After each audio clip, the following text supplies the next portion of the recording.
Nah, dari banyaknya pengaruh-pengaruh yang sudah terjadi kepada orang rimba, yang mulai dari ada positif, negatifnya emang. Saat ini Warsi sebagai NGO yang bergerak di bidang konservasi masyarakat dalam dan sekitar hutan itu apa yang dilakukan oleh Warsi untuk membantu atau menanggulangi hal tersebut? Ya tentu boleh dipikirkan kan ini kan satu perubahan sosial yang boleh dikatakan cukup dahsyat ya di orang rimba. Memang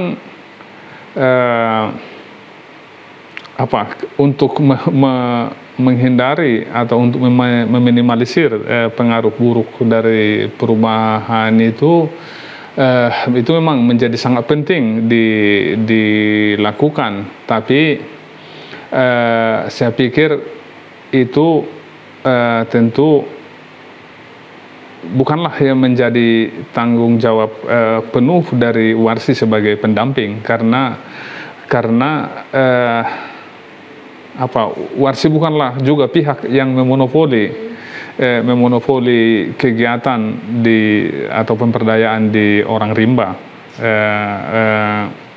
Warsi tentu mengambil porsinya sebagai NGO yang mendampingi mereka, dan tentu dalam porsi itu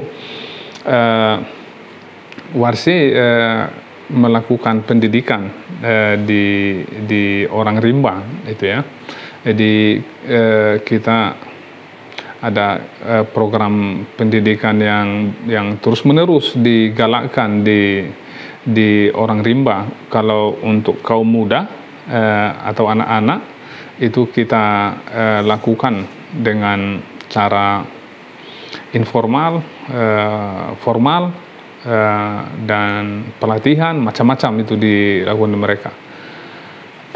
Untuk orang tua itu ada pendidikan non formal, itu PKBM yang juga dikembangkan Warsi bersama Kementerian Pendidikan, ada juga keterlibatan Dinas Pendidikan gitu ya. Jadi saya pikir itu adalah salah satu contoh. Tapi juga Warsi secara umum melakukan edukasi di setiap kelompok-kelompok orang rimba. Jadi kalau terutama belajar dari kasus-kasus yang ada, kita pasti diskusi, melakukan edukasi di mereka. Kadang-kadang juga kita sebut pendidikan kritis gitu ya. Kadang-kadang juga pendidikan orang dewasa untuk memberikan pemahaman, kesadaran ke mereka secara umum tentang situasi perubahan sosial yang sedang mereka hadapi. Jadi konteks itu kadang-kadang kita bawa contoh kasus yang sedang aktual pada saat itu, lalu kemudian kita lihat bagaimana hal itu seharusnya mereka jadikan pembelajaran, dan mereka kaji bersama di sana sehingga mereka lebih paham sebenarnya bagaimana dunia luar ini, bagaimana kehidupan di dunia luar ini, dan apa risikonya bagi mereka. Mereka harus mengerti bahwa hidup di dunia luar atau hidup seperti orang luar itu juga punya risiko, yang risikonya itu tentu mereka harus mengerti kalau mau jadi seperti masyarakat umum. Sebagai contoh lah, tentu mereka lihat bagaimana petani di desa seperti di SPI, di sekitar mereka itu ya. Mereka pasti paham bagaimana seorang petani sawah harus berjam-jam di bawah terik matahari mencangkul sawahnya, dan itu pun hari itu belum juga dapat uang. Beda dengan kalau mereka pergi berburu, ketemu rusa ditembak, itu sore sudah bisa dimakan bersama. Tapi kalau si petani tadi ditanam itu bisa 3 bulan, 4 bulan baru didapatkan hasil. Belum lagi resiko selama 3 bulan itu yang bisalah hama, bisa macam-macam. Ya itulah penyesuaian itu pasti itu membutuhkan perubahan budaya yang yang harus mereka sadari saat mereka mau jadi orang luar. Kalau seorang buruh bangunan misalnya di dunia luar, hidup di dunia luar ini kan ya oke lah dibayar 120.000 per hari, mereka harus paham bahwa itu bekerja keras dari pagi sekitar jam 8 sampai jam 5 sore, dan itu sangat berbeda sekali polanya dengan yang dulunya secara tradisional mereka di dalam hutan hidup dari sumber daya yang tersedia, di mana mereka langsung bisa ambil dan bisa langsung manfaatkan ya. Jadi situasi itu saya pikir yang harus mereka juga mengerti tentang cara bertahan hidup di dunia luar ini. Jadi memang ini adalah satu proses pemberdayaan yang harus dilihat perspektifnya itu pada jangka panjang. Jadi tidak bisa kita melihat ini dalam misalnya proyek 3 tahun, 5 tahun, tidak bisa. Ini adalah satu perubahan sosial yang kadang-kadang kita baru merasakan manfaatnya. Dulu yang diajari anak-anak baca tulis hitung di dalam hutan sekitar 20 tahun lalu, baru kita dapatkan manfaatnya sekarang. Seperti ada beberapa orang jadi polisi, ada jadi tentara, kemudian juga ada yang sudah memiliki kemampuan jadi bengkel, ada tukang pangkas yang gitu-gitu ya. Jadi kita harapkan ada kapasitas seperti itu yang lebih berkembang ke depan. Jadi itulah ya Bang, Warsi udah berupaya untuk memberdayakan, memberikan pendidikan atau edukasi kepada masyarakat, kepada orang rimba agar nantinya siap untuk menghadapi masyarakat luar dan dunia luar gitu ya Bang? Ya tentu seperti saya sebutkan tadi, karena perubahan itu nggak bisa ditolak. Jadi yang bisa kita lakukan adalah bagaimana menambah kapasitas mereka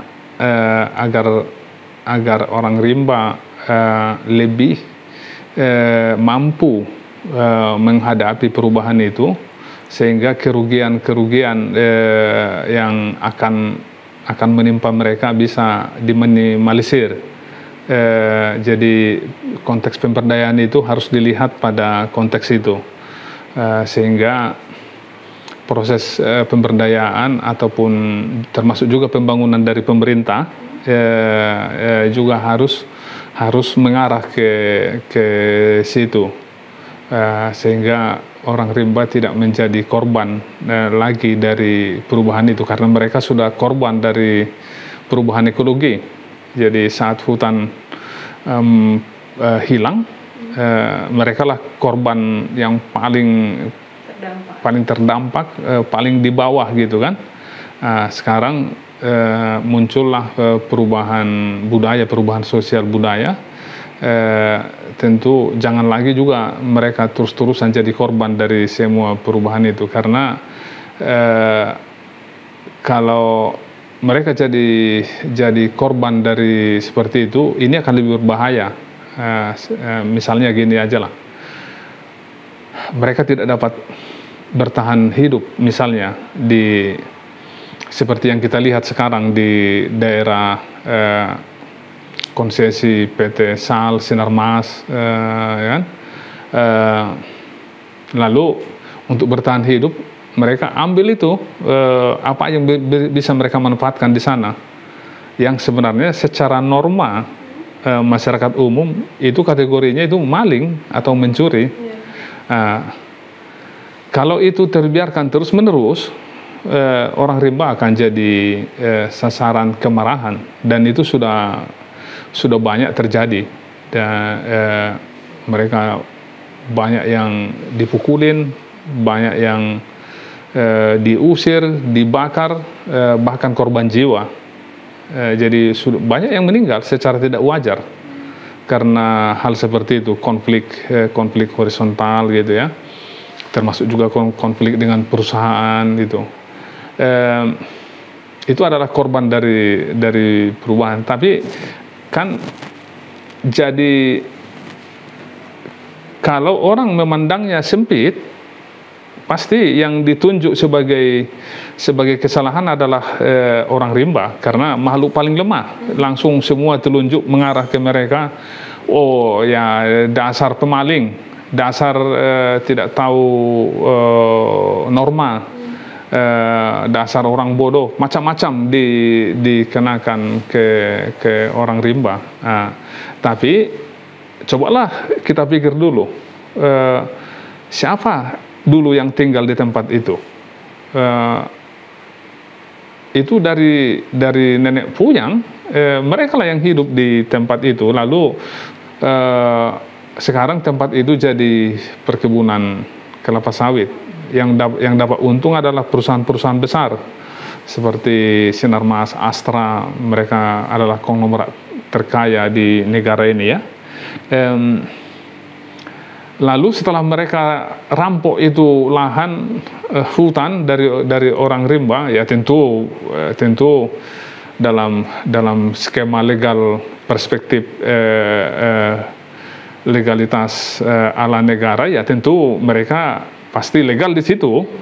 Tapi kan secara substansial, secara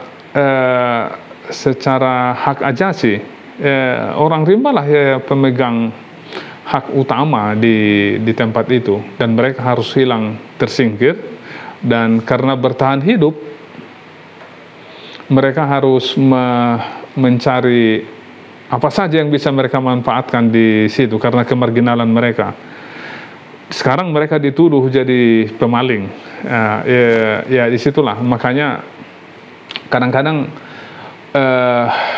membahas kemiskinan struktural seperti ini, kita jadi merenung dalam, jadi berpikir dalam sebenarnya soal keadilan dan ketidakadilan, karena hati kita jadi tersentuh. Waduh, sekelompok etnis kecil yang diperlakukan tidak adil secara struktural, harus menerima kenyataan hidup pahit seperti ini. Lalu saat ada masalah-masalah kecil, ditimpakan lagi kesalahan ke mereka. Sudah terbukti sewaktu ada konflik tahun kemarin dengan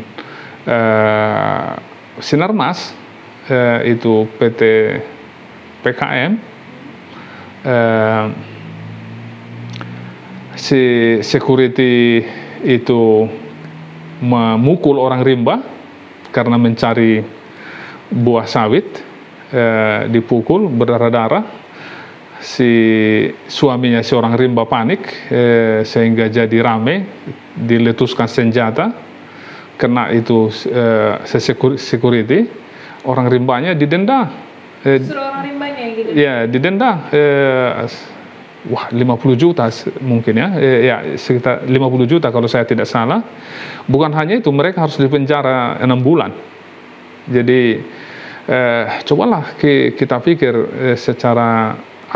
secara nurani dan dalam, bagaimana seseorang atau sekelompok etnis yang dulunya tinggal di situ tapi harus tersingkir karena kehadiran perusahaan. Lalu kemudian setelah perusahaan mengeruk untung yang sebesar-besarnya dari tempat itu, lalu ada masalah seperti itu, korban lagi orang-orang kecil dan korban lagi orang rimbanya. Ya itulah namanya, itulah maksudnya kemiskinan struktural. Jadi artinya mereka miskin bukan karena nasib mereka miskin. Sebenarnya mereka bernasib orang kaya karena pemilik sumber daya. Tapi karena ada sistem, karena ada struktur yang diciptakan, sehingga struktur itu memenangkan yang besar. Tentu dalam konteks ini bisa dikatakan kapitalis begitulah ya, karena struktur itu memenangkan yang besar dan melemahkan yang lain. Karena itu hanya karena sebuah izin. Jadi izin dikeluarkan, tentu yang mengeluarkan izin ya tentu pasti pemerintah. Tapi bagaimana proses keluarnya izin, ya itu kan kita kan pasti mengerti bagaimana seluk-beluknya dan permainan di belakang di belakang itu gitu. Tapi kan malangnya adalah nasib substansial orang yang tinggal di tempat itu yang secara turun-temurun mereka terabaikan, dan dampaknya itu korbannya mereka lagi, dampaknya korbannya mereka lagi, ya seperti itulah. Jadi itu saya pikir yang perlu juga bagian penting dari proses pemberdayaan, juga advokasi untuk memberi penyadaran agar ada kesadaran dari perusahaan, ada kesadaran juga dari penguasa bahwa oh ya, kita telah melakukan kekeliruan dalam memberikan kebijakan ini, sehingga memarginalkan satu kelompok etnis adat dulu yang ada di situ, sehingga nasib mereka sekarang menjadi sangat marginal. Kalau ada kesadaran itu, tentu ada waktu untuk memulihkan mereka, jadi dipulihkan supaya dikembalikan hak mereka gitulah, dalam konteks pembangunan ke depan maksudnya ya. Jadi dipulihkan hak mereka, diberikan pembangunan yang berkemanusiaan, yang juga menghargai orang rimba.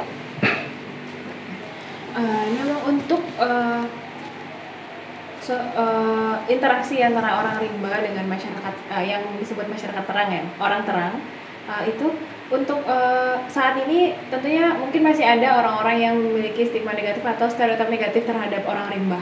Nah mungkin ini yang terakhir Bang, boleh disampaikan bagaimana sebaiknya bagi kita ini sahabat konservasi agar tidak memberikan stereotip negatif itu kepada orang rimba, karena seperti yang sudah Abang jelaskan tadi bahwa orang rimba itu sebenarnya permasalahannya terutama bukan pada mereka gitu ya, karena ada aspek-aspek kehidupan mereka yang terganggu, makanya mereka seperti itu gitu.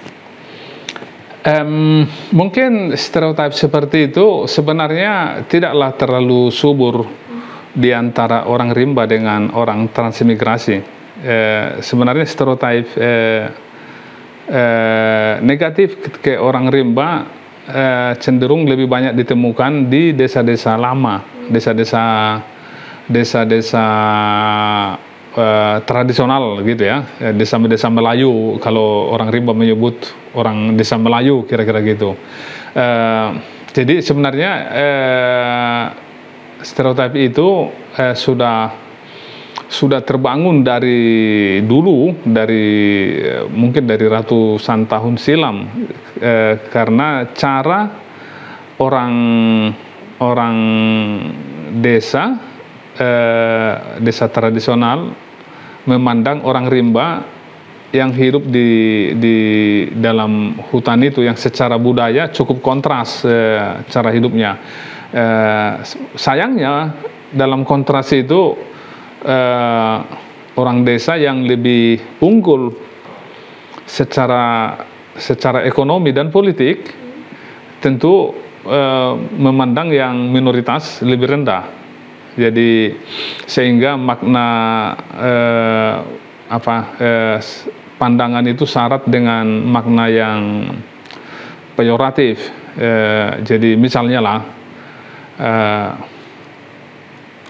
orang yang hidup di dalam hutan itu, kalau di desa kan tentu ini lebih modern, ada jalan, ada fasilitas, ada kendaraan, ada teknologi, pendidikan lebih tersedia, sarana kesehatan lebih tersedia, jadi berarti merasa lebih hebat, lebih modern gitu ya. Dan semuanya seperti itu kan. Orang desa juga melihat orang kota biasanya orang kota itu lebih maju gitu. Sama dengan itu, orang desa memandang orang yang tinggal di dalam hutan, itu kehidupan apa itu kehidupan yang terbelakang, mereka tidak pendidikan, malah juga yang lebih parah itu ya mirip seperti kehidupan binatang gitu. Itu yang parah, karena dianggap kotor. Lalu kadang-kadang orang rimba kan binatang buruan yang sudah dibunuh hari ini, besok lusa masih layak untuk dimakan. Dalam kategori orang desa yang juga yang mayoritas juga Muslim kan, mereka kan memandang itu bangkai kok dimakan kan gitu ya. Jadi ya pasti ada aspek merendahkan di situ, termasuk juga aspek menjijikkan macam-macam lah yang muncul di situ, sehingga memang banyak desa-desa tradisional kalau datang orang rimba bertamu ke rumah itu memang tidak diizinkan masuk. Cangkirnya pun itu tidak boleh campur. Jadi desa itu punya cangkir khusus yang memang itu hanya diberikan untuk orang rimba. Jadi kalau dibuatkan teh, tidak duduk di ruang tamu, tapi dikasih teh, ini sana ambil, ya. Lalu nanti si orang rimba mengendap ngambil apanya, tehnya, lalu dibawa ke balik rumah, di halaman rumah agak tersembunyi, dia minum di sana. Nanti diantarkan itu cangkir di pintu, diletak saja di pintu. Kira-kira seperti itulah. Itu dari dulu sudah berlaku seperti itu. Memang itu harus itu memang harus dilakukan kampanye supaya itu perlahan-lahan bisa hilang.